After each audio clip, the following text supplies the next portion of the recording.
So tonight I have two stories to tell you, and they're great stories, but when I was thinking about how I would go about teasing the stories like I do at the top of these episodes, I couldn't quite think of sort of what the connective tissue was between them. But then I realized really what makes these stories exceptional is that they're both just excellent stories, as I'm getting hit by the heat of this fire, to be told around a campfire.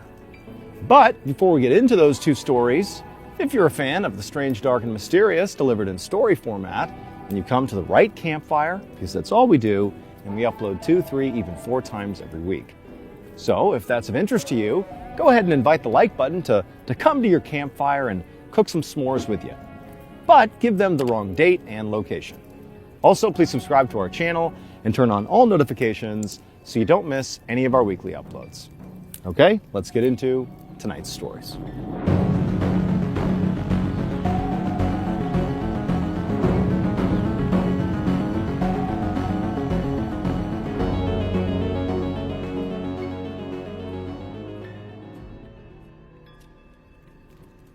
In the late 1990s, in rural New York, there were these two teenage girls named Rachel and Molly, and they were both very good friends.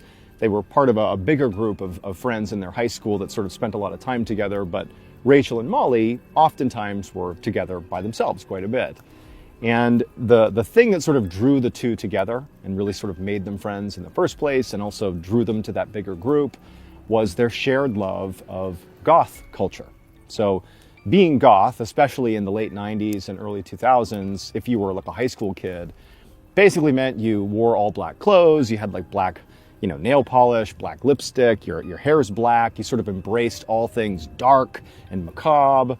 Some people were genuinely very into sort of like the idea of embracing the dark side of things. Other people just did it as like a fashion statement.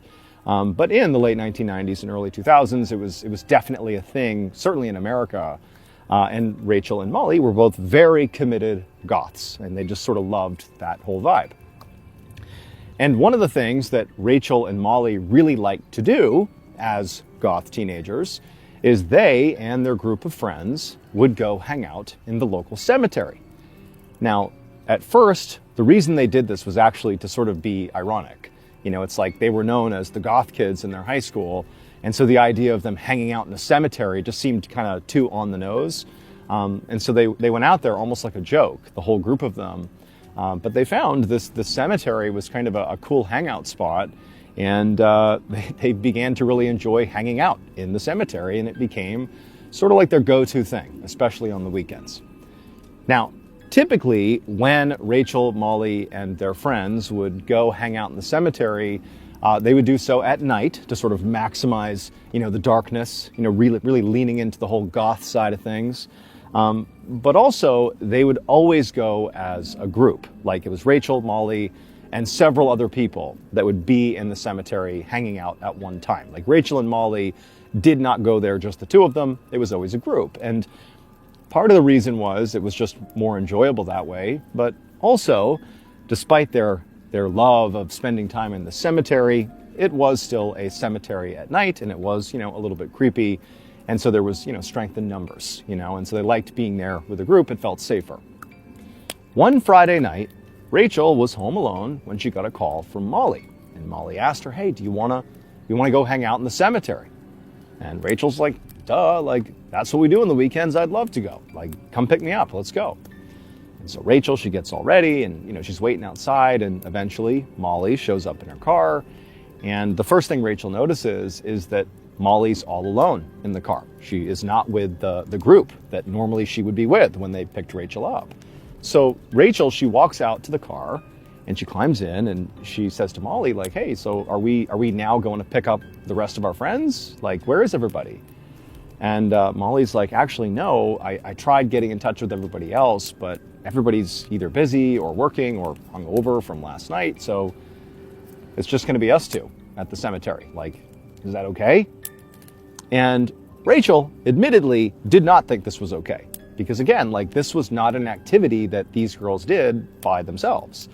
Rachel was very close with Molly and vice versa. Like, that was fine. It's a little uncomfortable being in the cemetery without the big group. But, Rachel didn't want to be rude. She sort of felt like Molly had already clearly made peace with them being alone out there. And so Rachel's like, oh yeah, that's fine. Like, it'll be great, just the two of us. Like, let's go. And so even though she sort of didn't want to, she gets in the car and they take off and they drive, the half mile to the cemetery. Now, this cemetery was enormous. It was like this massive, very old cemetery. And when you pull up to it, as they did in their car, you would first see this huge, like medieval gate, like this archway that sort of goes across the entrance to the cemetery. And like the big wrought iron gates, they're sort of permanently open, but it's this very like sort of Gothic looking, archway that you drive through. And then once you're in the cemetery, the road you're on basically cuts down the very middle of the cemetery all the way to the backside. It's huge, probably like over a mile from one side to the other. And it sort of split the cemetery into two big parts, the right and the left side as you go in. And where they, Molly, Rachel, and their friends loved to hang out was sort of, as you're driving into the cemetery, like the back left corner. And the reason they liked that area is because on the left side of the cemetery, sort of on the left-hand side, there were sort of like rolling hills that all the plots were in. And in particular, in the back left corner of the cemetery, there was like this one depression in the earth where there really weren't that many tombstones. And there was like a big boulder sitting at the bottom of the depression and a tree that was next to it.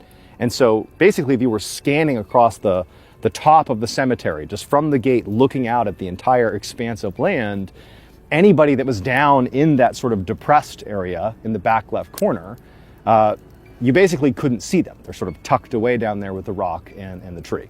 And so for, teenagers, for Rachel, Molly, and their friends, that was like a great place to hang out and kind of be away from the prying eyes of the public. And so, Rachel and Molly, they drive through this gate and they make the familiar drive right down the middle of this road all the way to the very back of the cemetery. By this point, it is getting dark outside. It's not totally dark yet, but it's pretty dark. Nobody's out at the cemetery. No one really ever was. Occasionally on the other side of the cemetery, basically on the exact opposite side from where they would hang out, sometimes the college kids that were in town, there was a university in their town, they would sometimes hop the fence on the other side, and there was like a little bonfire section, like right up against the fence in the cemetery. Totally not allowed, but they would sneak over and do that sometimes. But that was sort of rare. But other than those occasional college students over there, the cemetery was basically always vacant. And so they get to the other side, they park their car, they get out, and they walk right from the road, basically right down this it's a gentle sloping hill, but down into this depression, their hangout spot. And once they get down there, there's that big rock and the tree, and they each took up positions sitting on the rock, leaning against the tree, and then just began crushing cigarettes and just hanging out, because that's what goth teenagers in rural New York in the 1990s did. So Rachel and Molly, they're doing their thing, they're having a nice time, they're swapping stories, they're talking about their boyfriends, about drama at school. And eventually, it gets fully dark outside, and the girls are still just having a nice time, and Rachel's actually thinking to herself, like, actually, this is kind of nice. Like, this isn't scary. This is kind of cool. Like, I'm having, good one-on-one time with my buddy here.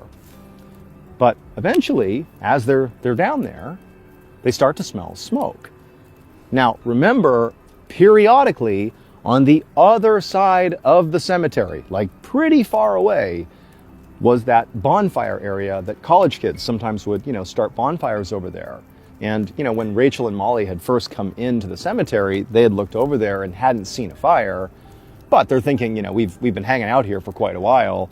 It's entirely possible that in the time we've been down here, that those kids have hopped the fence, started a fire, and that's what we're smelling.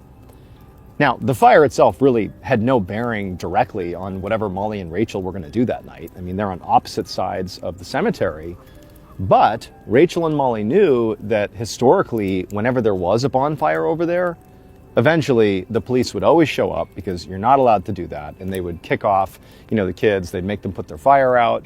And then always the police would do, a check of the entire cemetery. And anybody that was hanging out in there, like Molly and Rachel were, also got kicked out, even if they were not starting fires.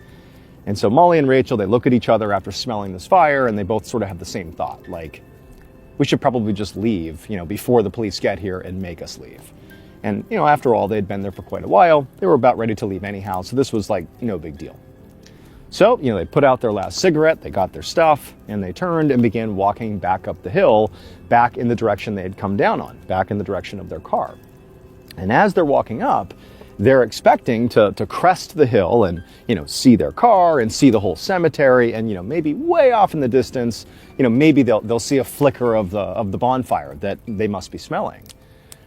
But as they walk up and they see their car and they look out across the cemetery, they don't see a fire over there. Instead, basically right over to their right, 100 meters away from them, was another sort of depression in the cemetery, another rolling hill that sort of went down out of sight. And they could see basically the tops of a flickering fire in the neighboring depression, 100 meters away. Now, when they showed up, they were definitely alone on this side of the cemetery. There was nobody else here. And so clearly someone has shown up and started a fire while they were here. And they've never seen any behavior like this. This is completely unusual. No one starts fires over here. What is that? So the two girls they're curious. Did the college kids come over here to start a fire? Because again, they can only see the tops of the flames of this fire down in this neighboring depression. They can't see the person or people who are around it, but they're thinking the people over there have no idea that we are over here. And so the two girls are like, well, what if we kind of go back down to where we were and sneak up the far side of our sort of hilled in area and poke our heads over and see whose fire this is. We'll see the college kids and see what they're doing. We can spy on them or something. And the two girls are like, yeah, why not? We're already here. And so the two girls, they turn around, they walk back down into the base of their depression where the big rock and the tree was that they were just sitting on for the past couple of hours. And they walk past it basically to the other side and begin walking up that hill. And as they're getting closer and closer to the top of this hill, when eventually, once they reach the top, they could peer over and see the fire and see whoever was there. Right as they got almost to the top, Rachel sort of unintentionally makes some noise, the way she was walking, and she sort of made a sound as she stepped on something, but she accidentally makes a fair amount of noise. And the only noise in the area was the sound of the fire. They hadn't heard any voices yet. And so Rachel, she just covers her mouth and looks over at Molly, and Molly kind of looked at her what are you doing? We're sneaking up on these people. Why are you making noise? And the two girls, they just freeze for a second, waiting to see if, whoever was over there heard them and sort of reacted to the noise Rachel made. But it was silent, sort of eerily silent. And at this point, Rachel and Molly, it was the mood just shifted. They had not reached the top of the hill yet. They had not seen whoever was at this fire. But it was something just felt wrong now. And the two girls looked at each other and they're like, maybe we should just turn around and leave. And they both were like, yeah, let's get out of here. This doesn't feel right. And so right then and there, the two girls, as quietly as they could, turned and retreated back down to the center of the depression where the rock and the tree was, and they begin walking back up the original side of the hill in the direction of where their car is parked at the top. And as they're walking up, Rachel just happens to turn back around where they had just been, just to look in the direction of where they had just been. And now she sees there is clearly a man standing on the ridgeline with the fire behind him, illuminating him, and he's just standing there sort of ominously staring in the direction of Rachel and Molly. And he's just not saying a word, he's just looking in their direction. Clearly he was the one over at the fire. He must have heard them. And Rachel, she whips around and she's like, Molly, look. And Molly looks and she's like, let's get out of here. We don't know who that guy is, we gotta get out of here.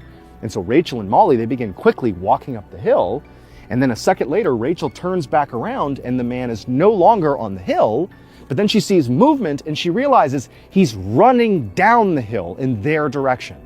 And so the girls start screaming, they start running up the hill. Rachel's constantly looking around and this guy's gaining on them. They get to the top of the hill, they charge over to Molly's car, they jump inside, they lock the doors, they fire it up and they drive off. And as they're driving, Rachel's looking out the back window and she sees this man basically looking. He's reached the road, he almost got to them.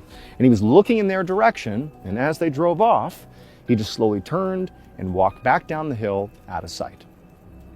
And so Rachel and Molly, they're totally shaken up by this. Clearly that wasn't a college kid. Like that was a 40-something-year-old man who they had never seen before. Like the whole situation just felt totally just creepy and spooky, and they really didn't know what to make of it. They sort of felt like what could have happened if he reached us? Like what was he trying to do? Like what just happened? But ultimately, when they got home, or when Molly dropped Rachel off at her house, the two girls were sort of like, man, that was crazy, huh? You know, they kind of like chalked it up as like just a crazy night, you know, like, oh boy, we better, you know, stay out of there alone at night, you know, like it was just sort of a joke by the time they were done for the night. And so Rachel, you know, she goes into her house, doesn't even tell her mom. She just, you know, puts her stuff down, goes to her room, and Molly, she went to her house, and she too didn't even tell anyone. She went to bed as well. The next morning, Rachel woke up and she went downstairs into the kitchen, and her mom was in there. And her mom was just kind of doing her morning routine, and when she saw Rachel come in, she said to Rachel, like, hey, how was your night last night? And Rachel was like, oh, you know, it was fine. Me and Molly went out. It was fine. No big deal. And her mom was like, oh, did you hear what happened last night? And Rachel's like, no, what do you mean? What happened? And her mom was like, well, a woman in our town got kidnapped. And she got kidnapped from the very parking garage where I park. Like she worked in the same building as me. She got kidnapped. And Rachel's like, oh my God, like, what happened to her? Like, did they find her? And Rachel's mom is like, no. Unfortunately, it was too late. When they found her, she was dead. And in fact, whoever kidnapped and then killed her brought her body last night to the local cemetery and burned her in this huge bonfire. And whoever did it still hasn't been caught. And when Rachel heard this, it was like her whole world came crashing down, because suddenly she understood what had happened the night before. That fire was no ordinary fire. That was the killer that chased them down the hill. That fire very likely contained the woman who had been killed. They were right next to this person, this killer, and this horrible thing happening. And even more creepy is like, they were there very likely when the killer arrived, set up shop, and began burning this body, you know, no more than 100 meters away from them. And what would have happened if that man who chased them, what would have happened if he caught them? And so Rachel, she pours her heart out to her mom and tells her everything that happened the night before. And her mom is like, oh my God, I can't believe this happened. You have to tell the police because they haven't caught this guy. Like, you have a description of him. Like, go talk to the police. And so sure enough, Rachel, she gets in touch with Molly and, you know, tells Molly what happened. And Molly's totally in hysterics. They can't believe what a close call this was. And they do go to the police. They tell them, you know, to the best of their ability, what they remember about this guy, which unfortunately was not much. It was like he was average height, you know, he looked to be maybe in his 40s. Like, there wasn't much to their description. But fortunately, just 48 hours later, the police were able to catch this guy, and he would make a full confession. Luckily, 2 days later, not really because of the girl's description at all, but just sort of by luck alone, the police happened to see the victim's car in town. Somebody was driving the victim's car around, and so they pulled this person over. It wound up being the killer, who, after being arrested, did make a full confession. And so, needless to say, Rachel and Molly, when they think about what happened that night in the cemetery, they feel very fortunate that Rachel sort of inadvertently made noise on their approach to go spy on the fire, which ultimately caused them both to sort of rethink their decisions and turn around and leave. It very likely saved their life.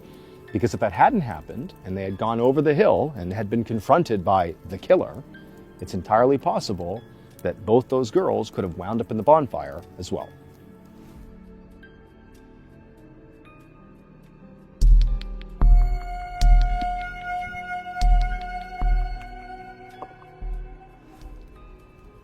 So before I became MrBallen and, you know, told stories on the internet, you know, strange, dark, and mysterious stories, I was in the military. I was a Navy SEAL for 7 years. And there was a time where I believed that was going to be my calling in life. But I ultimately got hurt, and honestly, it wasn't really a fit. So I wound up departing, and then obviously the rest is history. I became MrBallen. But, you know, I have lots of stories about my time when I was in the military. I have lots of really funny stories about training and scary stories, you know, about my actual service overseas. But one story that has always stood out to me was actually what it was like to deploy for the very first time to Afghanistan. And this is not really a war story. And that's why this story sort of stands out to me.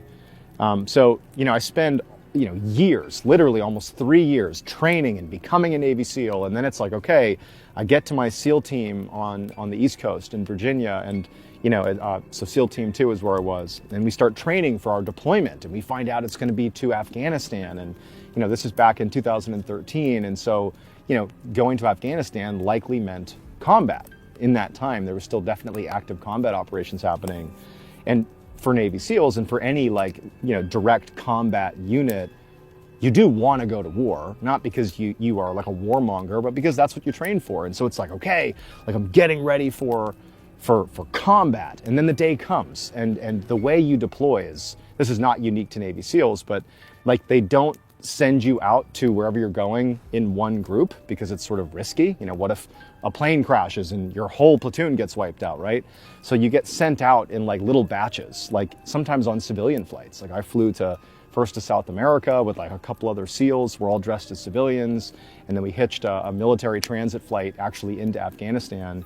But again, like my mentality as I'm getting ready for this deployment is like, okay, like this is the thing I've trained for. Like, here we go, like combat. And I remember I was on this military plane. This is the last leg actually getting into Afghanistan. And when we actually flew into Afghani airspace, which is an active war zone at the time, the pilots, the military pilots, they turned the lights inside of the aircraft from the white overhead, daytime lights to red. And they told all of us to stay away from the windows. And the reason was, like, we're now entering, the part of this trip where we're going to land. And in theory, the plane could get shot at. You don't want to get shot at through the window. And I mean, if you think about it, if you're getting blasted by like an RPG, it's not going to matter that like you're near a window or not. But it was sort of this stark reminder that it's like, okay, here we go. Like, we're about to enter a war zone. And then the way these planes would land is they needed to basically cut down the amount of time they were within small arms range. So the lower you get, the more, sort of exposed the plane is. And so the way they'd land is they would take these really steep descents and basically like fly straight down and then land really abruptly. It was like sort of gnarly. And so we're coming in for this crazy landing. The red lights are on. Everyone's tucked away from the windows. And I'm like, okay, we're getting ready for Afghanistan. And we touch down. And it's a successful landing, and now we're in this like pretty well fortified base. Shank is what it was called. And I remember the back of the plane opened up after we sort of had stopped taxiing. We came to a stop, and the back of the plane opened up. And remember, my mentality is like, okay, we're going to war, right? And I grabbed my pack. The rest of my stuff had been packed on pallets and sent weeks prior. So all I have is a backpack. And me and a buddy of mine, another guy on my team, we walk out the runway, and we basically see Afghanistan really for the first time, because I really had the windows on the airplane, by the way, were like these little portholes.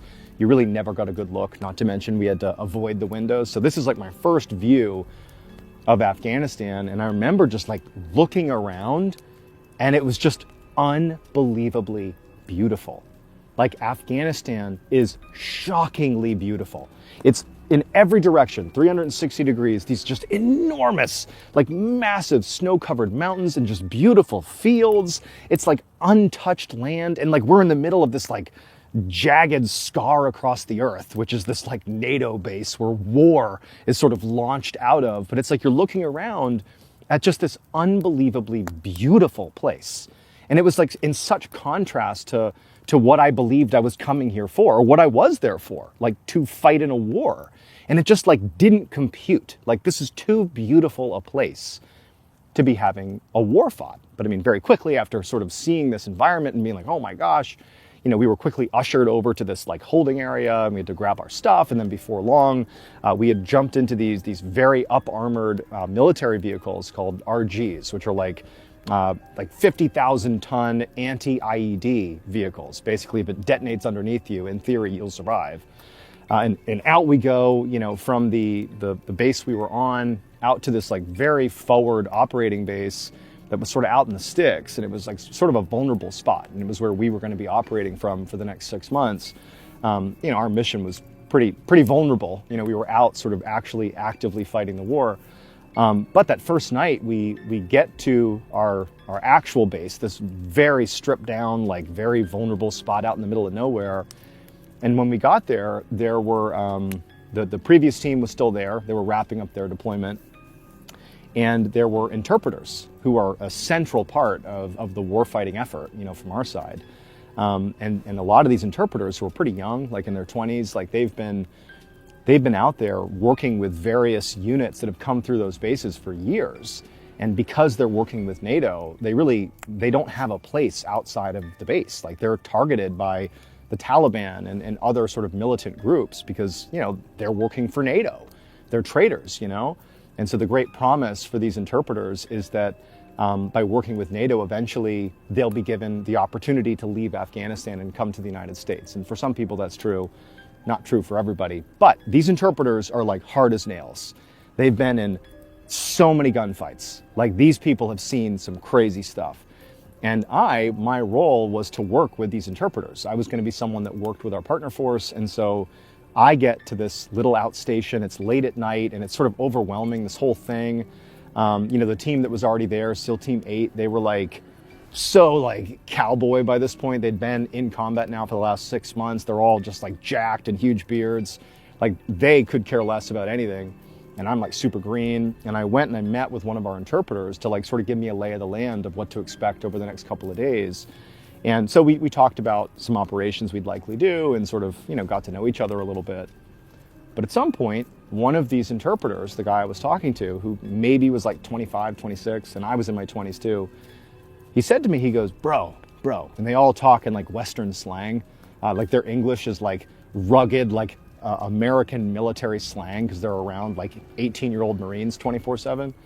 He's like, bro, have you heard the story of what was in the cave in Kandahar?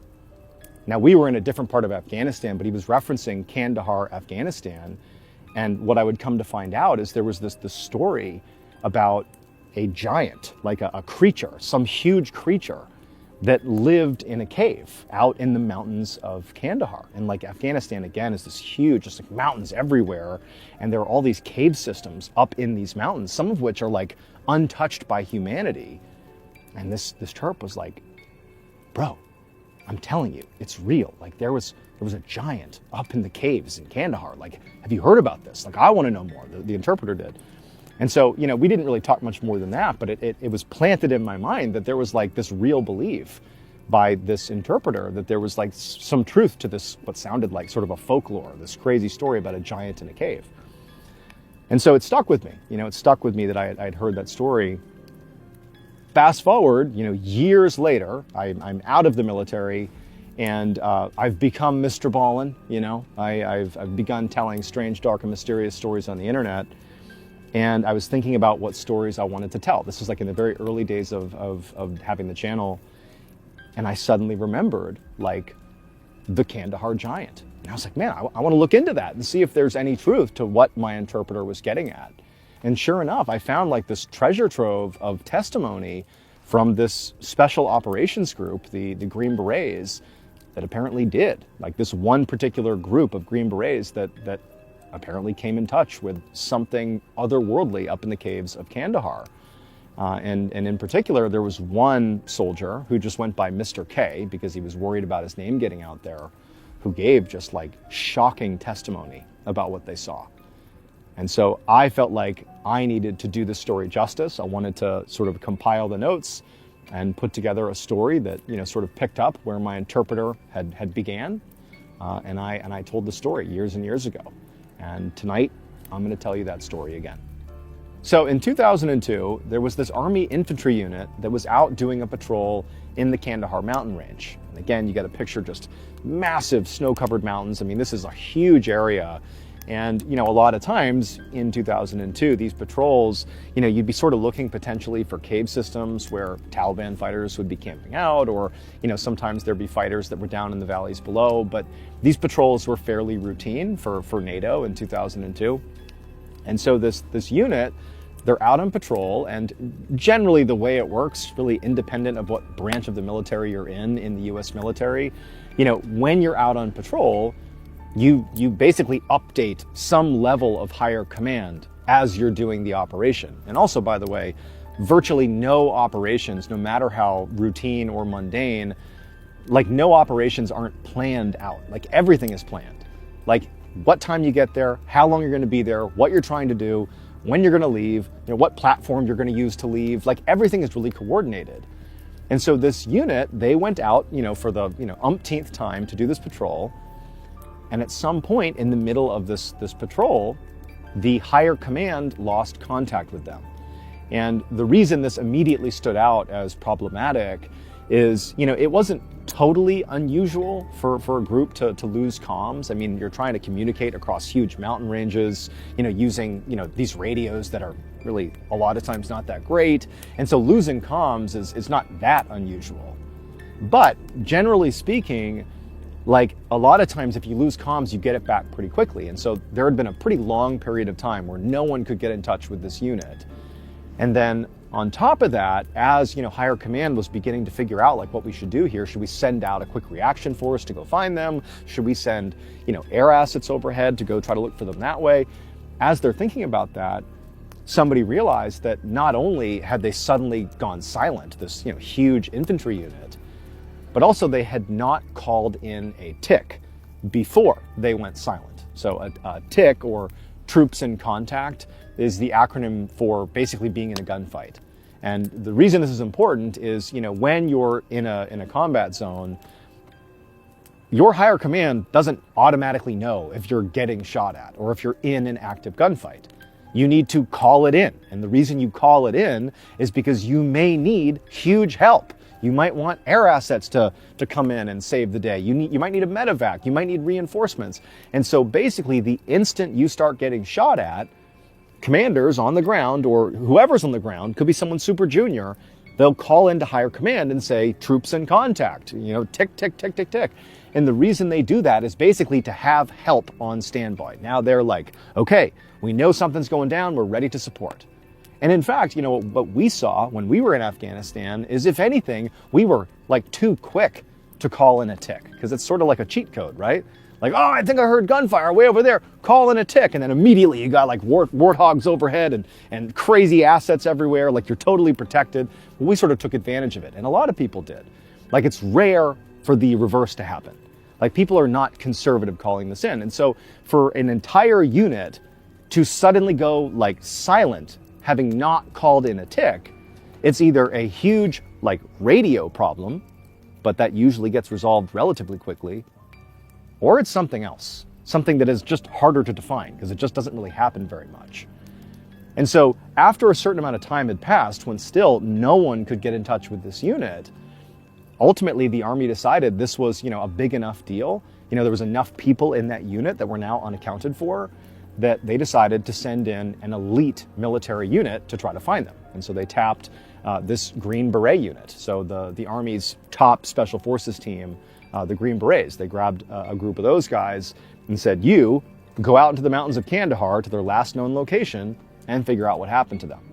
And one of the people that was in this detachment of Green Berets was Mr. K, one of the people that gave pretty incredible testimony that I'm about to relay to you right now.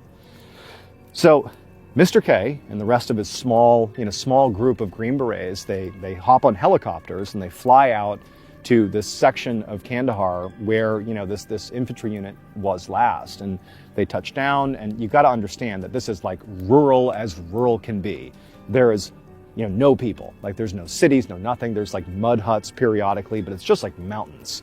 You kind of feel like sometimes when you're in Afghanistan that you're like almost on a different planet. And so they touch down and they look around and they see nobody. Like there's no locals. There's certainly no, American military or NATO. It's just like a wasteland in all directions. And they know that the area they're searching is pretty sizable and it's very mountainous. So it's going to be like a very rough several days of basically hiking through the mountains trying to find any sign of this unit. And so they touch down, and they all have like extremely heavy packs on. I mean, you got all your ammo, your equipment. Like, this is a rugged thing they're doing. And they start hiking through the mountains. Based on the brief that unit had given before they stepped out for this mission, they sort of had a rough idea, Mr. K and his unit, of the direction of travel. And so they're sort of following that direction. But as they're hiking through the mountains, I mean, the unit that Mr. K was a part of, they didn't find anybody. And for several days, I mean, they're out there in the mountains just hiking all day. You know, they came into contact a couple of times with the enemy, but there wasn't even any ticks or anything. It was just like at a distance, like, oh, there's some fighters over there. But they're on a mission to find these missing soldiers. So they're not trying to engage with anybody else. Like, they're just hiking and looking for any sign of this unit. But again, for a few days, they couldn't find anything. Finally, though, on the 4th day of this rescue mission, so during the daytime, Mr. K and his team, they're walking along the mountain range, and they decide to take this goat trail that they can see right ahead of them. It sort of goes up and over the top of this mountain. They decide, okay, we're just going to take that goat trail and see what's on the other side. You know, there wasn't any clear agenda for why this goat trail was of interest, but they're like, oh, you know, everywhere else we're walking is just rugged and awful. At least this goat trail, a literal trail made by goats running along this area, is easier to walk on. So let's take that, we'll follow it to the other side, and we'll see what's up there. You know, and also we'll be up higher and we can maybe get a view down into the valley on the other side, and maybe we'll see something. And so Mr. K and the rest of the Green Berets begin making their way up this goat trail, which sort of, you know, meandered its way up and then eventually onto the other side. And as they're walking up, they start to notice these little bits of plastic and metal sort of strewn about on the trail. And at first, as they're walking, they don't actually know what they are. But as they keep moving, they start to realize that these are parts of military equipment. Like, these are parts of radios and other stuff that would definitely belong to, for example, an infantry unit. And so now, like, Mr. K and the others, they got their rifles sort of ready to go. They're walking up more apprehensively because they're thinking, like, this is obviously connected to what we're looking for. Like, who knows what we're going to find once we cross the top of this mountain? Like, are we going to find, like, a bloodbath? Are we going to find the missing unit waiting for us? Like, they don't know. And so they continue walking up this trail, and as they get higher and higher, they find bigger and bigger pieces of military equipment on the ground, like whole military backpacks, like bigger chunks of radios. And then also they began finding bits of uniform, like military uniforms that even in some cases still had like name tags and patches on them. And they were able to see very clearly that those uniforms, at least, definitely belonged to the specific unit they were looking for. So they know, like, they've discovered their first real lead here, and it doesn't look good. And so up the goat trail they go, and they finally get to the very top. And I say this, you know, I'm trying not to be biased because obviously I was a Navy SEAL and I think very highly of U.S. Special Operations and their training. But, you know, Green Berets and Navy SEALs, they're very different and definitely do different jobs. But in many ways, they are peers, certainly in terms of like the rigor of training. And one of the things that is just absolutely true, and I've seen it in combat, is that when stuff gets wild, like in a combat scenario, in a dangerous scenario, these Green Berets would have absolutely fallen into their training like flawlessly. This would not have been, no matter how crazy or how insane whatever they saw on the other side of the mountain, whatever it was going to be, they were ready for it. And so they would have been like dialed in, making their way up the mountain, getting ready to handle whatever's up there. And so, you know, Mr. K and his team, they make their way to the very top of this goat trail. And when they crested the top, what they saw was like this plateau. So it wasn't like a peak, it was like this flat section of the mountain. And actually there was another section of the mountain that sort of went up beyond the plateau, and there were these huge like cave entrances that sort of basically fed out. These 3 cave entrances fed out onto this plateau, as if it was like the plateau was the front porch and the cave entrances are like the doors that lead into this upper section of the mountain.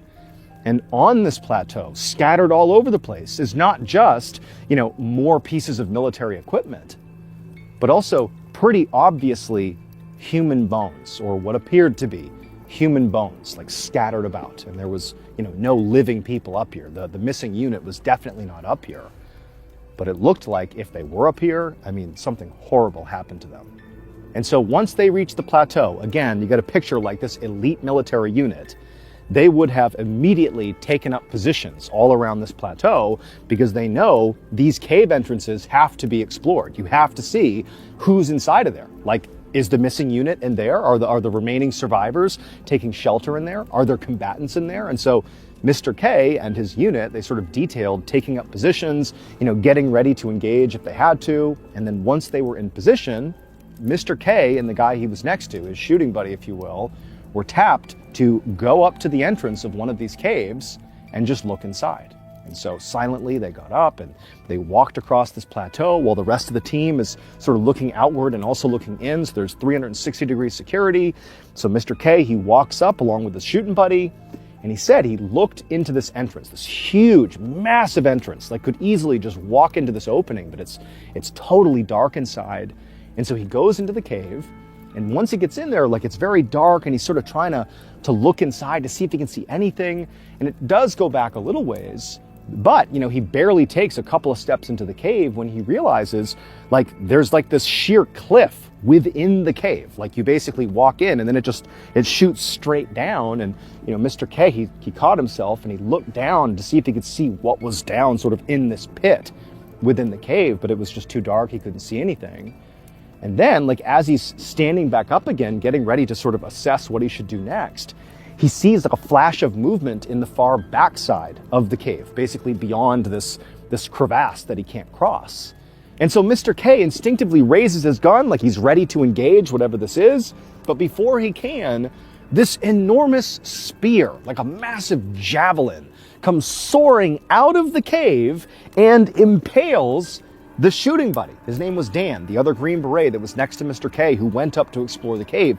The spear impales him, sends him flying back, and this is in plain view of all the other Green Berets. They all see this happen, and then like in the space of a few seconds, this massive, just enormous human creature, this like 12-foot tall thing, comes bounding out of the cave, clears the crevasse, and charges out onto the plateau. And it sort of looked like a huge person, but again, it's like 12 feet tall. It's got 6 fingers on each hand, 6 toes on each foot. It's wearing various animal skins, got this huge red hair, red beard, and it runs out to, presumably attack the Green Berets. But immediately they just start shooting it, and in like seconds, this massive creature falls to the ground, dead. And so at this point, like after the creature is down, I mean, nobody knows what to make of this, but again, it's like they fall back into their training. They immediately, once they know the threat is down and there's nobody else coming out of the cave, they run over to Dan to provide, life-saving care. But Dan's dead. I mean, he was killed by this javelin. And so now the team, they poked their head into the cave to make sure there wasn't anybody else, but as far as they knew, there wasn't. And for sure, this giant was dead, and so like they hadn't found the missing military unit, but now they have a casualty and like they have this horrible thing that's happened. And so one of the team leads for this Green Beret team, they end up calling higher command and they say, hey, you got to come get us. Like we can't even tell you what just happened, but we have a man down, killed in action, and we have this combatant, this creature, we don't even know what to call it, but you got to get out here and you got to take this thing too. We don't even know what it is. And so not long after, 2 helos showed up, and one of them was to transport the Green Berets and to transport Dan back to the base. And then the other helo had this huge net that they basically wrapped around this dead, huge giant, and they strapped it up to the underside of the helo, and then they flew off with this giant. And, Mr. K and his unit, they expected to be brought back to base and to basically debrief the mission, which, in layman's terms means you basically talk through what actually happened and you sort of put it down in your after action report, like what happened, what mistakes were made, what did we do, like you basically put it on the record, like what happened. And you do it typically like right afterwards. Even if you've had like a casualty, you immediately document what's happened. And so they go back to base expecting not only to tell their story about seeing this giant, if you will, but to maybe get some clarification about what the heck just happened. Like, they wanted some more information, but when they got back to base and they did their after action report, which they sort of did on their own, nobody came to talk to them. The unit was sort of pushed off to the side and told to just, write down what you saw and just leave it at that. After they wrote it all down and they included, the truth, everybody on the team saw what they saw, they were told by higher command that they actually could not publish those details in their after action report, and they had to change it. Like we can't say you fought a giant in a cave. We can't say that. Like there's no way that's true. You can't say it. And so Mr. K and his team, like, despite knowing it wasn't true, they went and they changed the report. And they just said they came in contact with the enemy, and the enemy, through small arms fire, killed Dan. And then after they submitted this, erroneous report, they were then told to sign all these non-disclosure agreements to basically say they would not talk about what they actually saw in that cave. And after that, Dan and the rest of his unit, they were basically told, you can't talk about this. This is too sensitive. And they even went looking for more information about it. And they found that all of the reporting in Afghanistan around that time about that operation had been heavily redacted. Mr. K never even found out what happened to the missing unit that they had gone out looking for. Like, it was just this big mystery.